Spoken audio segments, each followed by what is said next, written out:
4% of that $2 million, and that is to pay for their overhead and profit.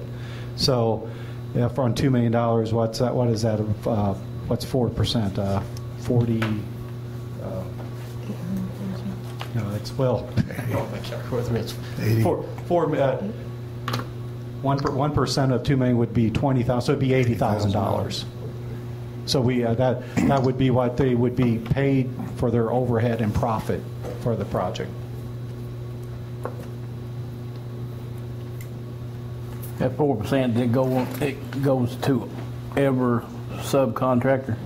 Pardon me? That 4%, like every subcontractor. Every subcontractor bid we bring in, the W&O would get 4% of that number. Total work. Yeah. Yeah. Of the total work. Total work. Yeah. Okay. That's what they get paid for doing what they do. Is that for every contractor? Yes. Everything that's got to be done Yes. from start to finish. Yes, sir. Every contractor, W&O gets, or if we choose W&O, they get 4%. Yes. For every contract they sub out. Yeah, and Kurt and I sat in on the interview that Dan did with the two contractors there, and so I had some wrap my head around it issues as well. And if I can explain what I understand, and Dan, correct me if I miss it, the two top ones here, actual item number 4 and number 5, overhead and profit on own work, and overhead and profit on subs. That's change order stuff. So if we do a change order in addition to what's designed in, that's the 4% overhead and profit. And if you look over at Mid-State, they've moved that to 10% on their own work and 5% on subs. So if you do a change order with Mid-State, the work costs you more. As over here, if I look at W&O, the work costs the same as it does for the regular work. So when we look down here at item number 9, alternate number 2, markup on subcontractor work, that's a straight 4%, which is the same thing they've bid above, that's 4% and 4%. If you look at Mid-State, I'm sorry, they're 3.5% on their markup on subcontractors, but their general conditions are higher, and then their markup on change orders is significantly higher. That line item 4 and 5, that's their markup. Once we get started with the construction, if there's any changes after that point, those markups on 4 and 5 take effect. Just as so, basically, the markup they have on line item 9 is what they'll get after we bid all the work. But then once we start construction, if for some reason we make a change, then the markups on 4 and 5 kick in. So Terry was, as Mayor Fauch was saying, the Mid-State, once construction starts, they are going to charge additional profit for changes versus W&O was holding at their 4% markup. Now, I should say we don't anticipate a whole lot of changes once we start construction through this process, so I don't see that those markup percentages being a big factor in the selection here, but they are. That is. But it's correct. Always there. So the numbers really are the general conditions and the markup on the subcontractor work, and the way Dan's picked all this out and put it together and totaled it, assuming the same starting number, subtracting all expenses and adding back, then he comes up with this bottom number of $225,000 as opposed to $228,900 on the Mid-State.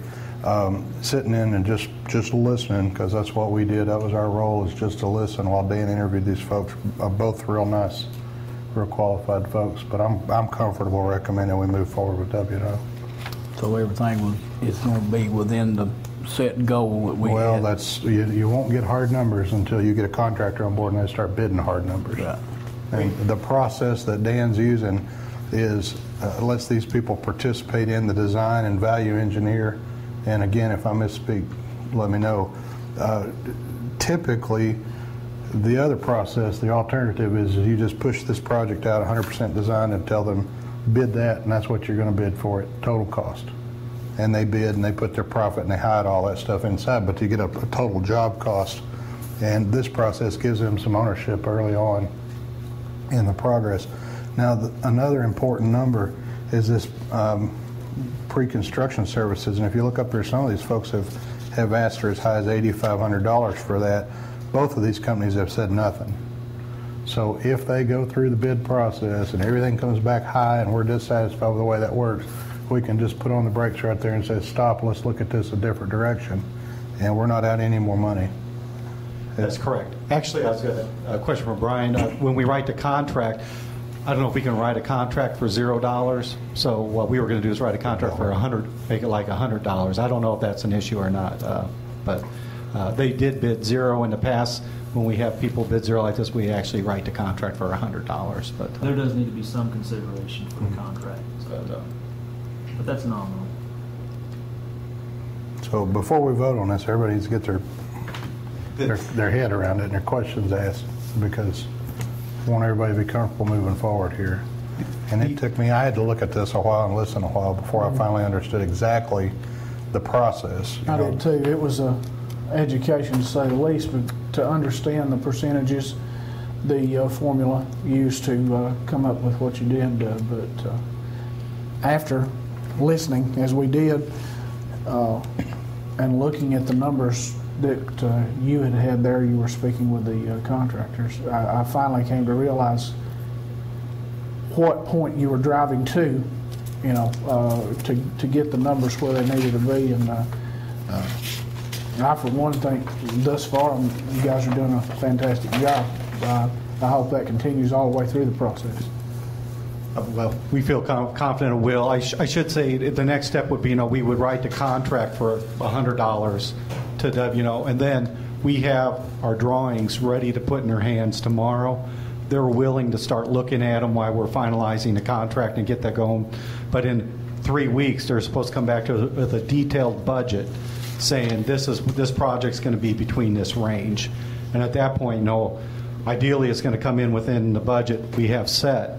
And if it does, then we just continue on forward. If not, we're going to step back and they're going to come back with ideas of what we can do to get it within budget. And that's so that would be the next process. And we do have the drawings ready to put in their hands tomorrow. And I will say, I believe 4% profit and overhead is pretty tight bid. I think the numbers are very tight. The general condition numbers are very tight. The whole thing's very favorable. Mm-hmm. $225,000 total on for a GC on a $3 million building is pretty tight. And really, there's about $15,000 that are allowances set up for testing and science, so it's not even going into pocket. So that's a pretty tight bid. So, any more discussion or questions? You're good. Everybody okay? I'm gonna move that we award this contract to W&O Construction. I'll second that.